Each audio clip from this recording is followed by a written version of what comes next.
22/11/2024 காலை முரளி ஓம் சாந்தி பாப்தாதா மருதம். இன்றைய தலைப்பில் பகவான் குழந்தைகளை பார்த்து, இனிமையான குழந்தைகளே, பாபாவின் சிறுமற்படி நடப்பதுதான் பாபாவுக்கு மரியாதை கொடுப்பதாகும். மனிதன் வழிப்படி நடப்பவர்கள் அவமரியாதை செய்கின்றனர்.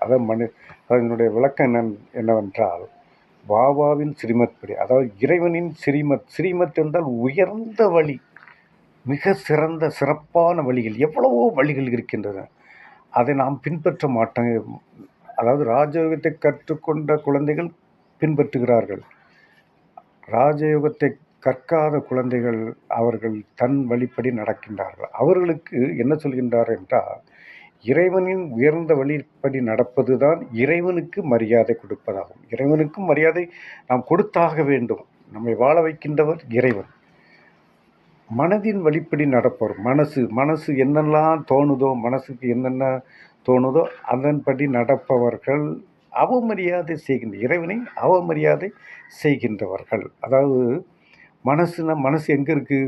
இந்த ஆத்மா, இரு புருவங்களுக்கு மத்தியில் இருக்கின்ற ஆத்மாவில் மனம், புத்தி, சன்ஸ்கார் என்ற 3 பகுதிகள் இருக்கின்றது. மனசானது தோணுதுபடி நடக்க சொல்லும். அந்த மனசு அதுக்கு என்ன தோணுவோ அதை செய்ய சொல்லும். அந்த புத்தியும் அதுக்கு துணையாக இருந்து செய்திடும்.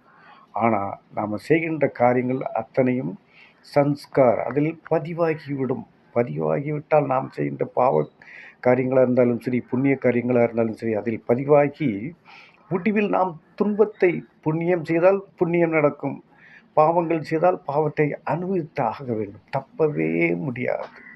நம் வாழ்க்கையில் பக்கத்தில் இருக்கின்ற உறவினர்கள் செய்கின்ற பாவச் செயல்கள் மூலம் அவர்கள் அனுபவிக்கின்ற துன்பத்தையும், நாமும் அறிந்தும் அறியாமலும் செய்கின்ற பாவத்திற்கு நாம் அனுபவிக்கின்ற செயல்களையும் பார்த்து கொண்டு தான் இருக்கின்றோம். ஆகவே எந்த செயலை செய்தாலும் மனிதன் சொல்கின்ற வழிப்படி நடக்கவே கூடாது.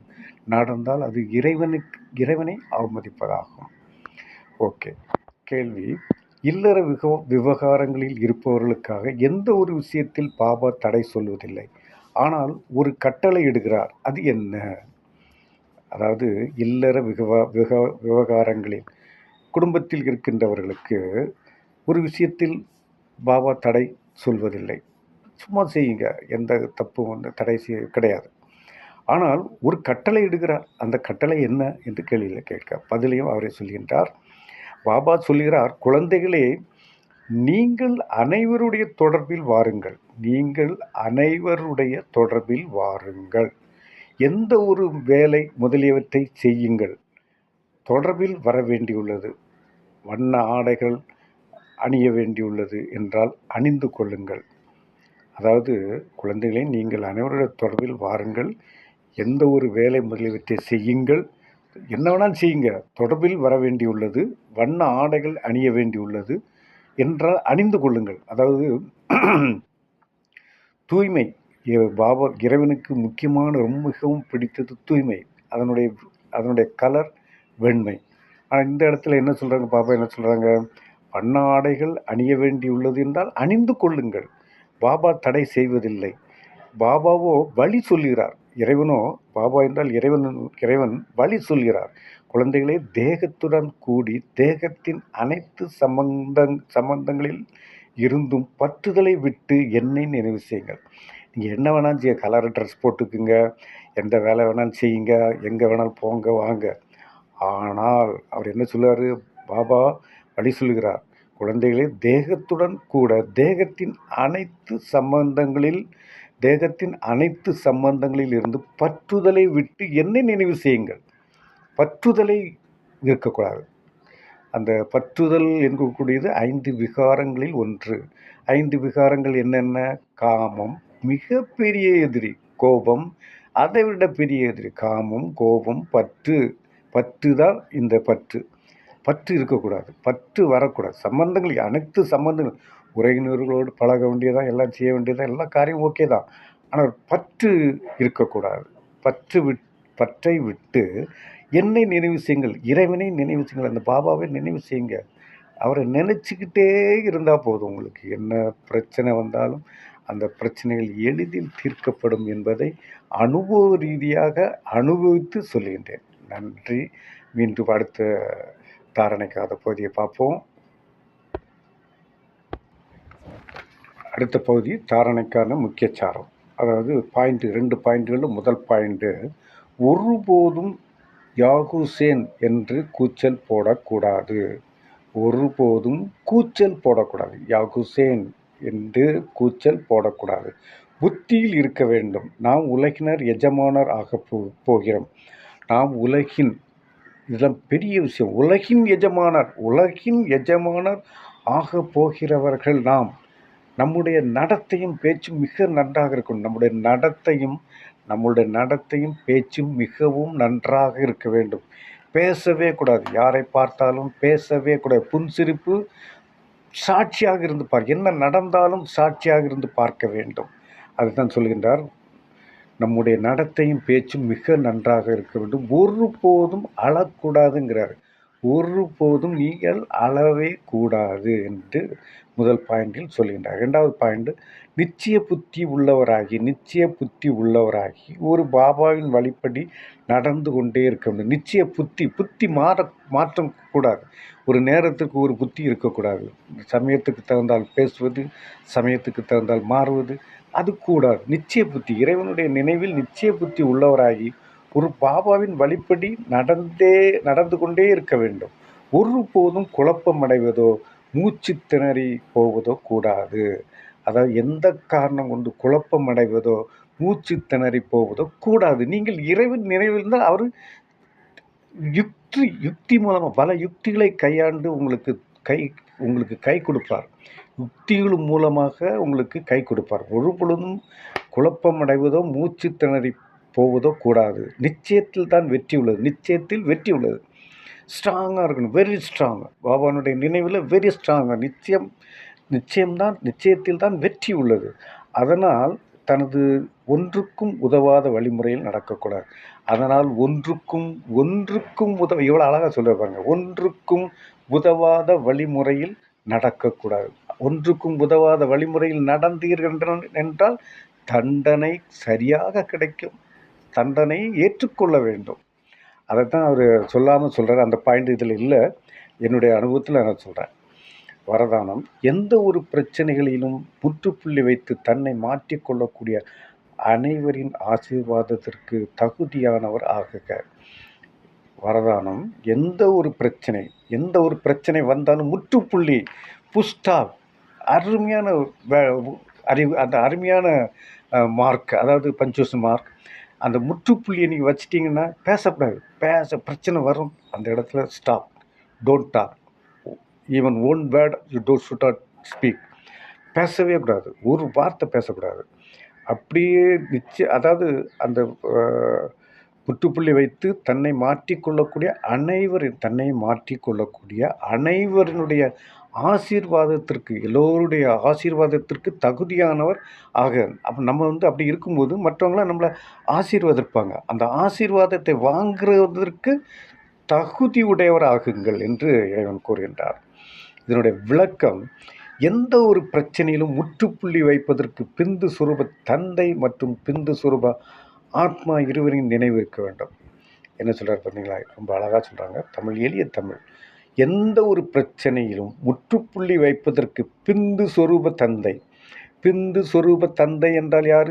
இறைவன், பரமாத்மா புள்ளி ரூபமாக இருக்கின்றார், நிராகார். அவரையும் மற்றும் பிந்து சொரூப ஆத்மா இருவரின் நினைவும் இருக்க வேண்டும். ஆத்மா, நம்முடைய பிந்து சொரூப புள்ளி ரூப ஆத்மாவும் நினைவு இருக்க வேண்டும். கட்டுப்படுத்தும் சக்தி இருக்க வேண்டும். நம்ம கட்டுப்படுத்தக்கூடிய சக்தி இருக்க வேண்டும். அந்த சக்தி இறைவன் நினைவில் இருந்தால் உங்களுக்கு இயற்கையாகவே ஆட்டோமேட்டிக்காக வந்துவிடும். எந்த குழந்தை எந்த ஒரு பிரச்சனையின் போதும் தன்னை மாற்றிக்கொண்டு முற்றுப்புள்ளி வைப்பதில் தன்னை அர்ப்பணிக்கிறார்களோ அவர்கள் ஆசீர்வாதம் பெறுவதற்கு தகுதியானவர்களாக ஆக்கிவிடுகிறார்கள். என்ன அழகாக சொல்கிறார் பாருங்கள். எந்த குழந்தை எந்த ஒரு பிரச்சனையின் போதும் தன்னை மாற்றிக்கொண்டு, எந்த பிரச்சனை வந்தாலும் தன்னை மாற்றிக்கொள்ள வேண்டும், மாற்றிக்கொண்டு முற்றுப்புள்ளி வைப்பதில் தன்னை அர்ப்பணிக்கிறார்களோ அவர்கள் ஆசீர்வாதம் பெறுவதற்கு தகுதியானவர்களாக ஆக்கிவிடுகிறார்கள். அவர்கள் தனக்குத்தானே ஆசீர்வாதம், அவர்கள் தனக்குத்தானே ஆசீர்வாதம், அதாவது குஷி அடைவார்கள். அவர்கள் தனக்குத்தானே ஆசீர்வாதம், குஷி அடைவார்கள். தந்தையின் மூலம் மற்றும் பிராமண குடும்பத்தின் மூலமும் ஆசீர்வாதம் அடைவார்கள். தந்தையின் மூலமும் பிராமண குடும்பத்தின், நம்ம பிராமண குடும்பம் என்றால் பரிவாரம், நம்மளுடைய பரிவாரத்தின் மூலமும் ஆசீர்வாதம் அடைவார்கள். ஸ்லோகன்: எந்த சங்கல்பம் செய்தாலும் அதற்கு இடையிடையே உறுதி என்ற முத்திரை குத்தும்போது வெற்றியாளர் ஆகிவிடுவீர்கள். எப்படி சொல்லுங்க பாருங்க, இன்னொரு முறை சொல்கின்றேன். அதை எந்த சங்கல்பம் செய்தாலும், எந்த எண்ணம், அதாவது எந்த எண்ணம் இருந்தாலும் அதற்கு இடையிடையே உறுதி, திடத்தா என்ற முத்திரை, உறுதி என்ற முத்திரை குத்தும்போது வெற்றியாளர் ஆகிவிடுவீர்கள். அதாவது இந்த முரளி எதுக்கு இறைவனால் சொல்லப்பட்ட மகா வாக்கியங்கள். இறைவன் மகிமை என்று அந்த தலைப்பை கொடுப்பதற்கு காரணம் இது இறைவனால் சொல்லப்பட்டது. எப்படி இறைவன் இந்த வார்த்தைகளை கொடுத்தார் என்பதை நீங்கள் அறிய வேண்டும் என்று இருந்தால் ஒவ்வொரு வருடமும் ஒரு முறை மதுபனுக்கு போக வேண்டும். பாபா மிலன், பாபா சந்திப்பு என்று ஒரு நிகழ்ச்சி நடக்கும். அந்த நிகழ்ச்சி கிட்டத்தட்ட 25,000-30,000 பேர் உட்காரக்கூடிய பெரிய ஹால் இருக்கின்றது. தூண்களே இல்லாத ஒரு அந்த ஹாலில் 25,000, 20,000, 22,000 என்று ஒவ்வொரு ஸ்டேட்டுக்கும் அலாட் பண்ணியிருக்காங்க. அந்த டேட் அலாட் பண்ணியிருக்காங்க. அந்த டேட்டில் நம்ம இப்போ பிப்ரவரி மாதம் தமிழ்நாட்டில் உள்ள மக்களுக்கு பிப்ரவரி மாதம் நமக்கு இப்போ அனுமதி வழங்கப்பட்டுள்ளது. அதாவது பாபா மிலன்.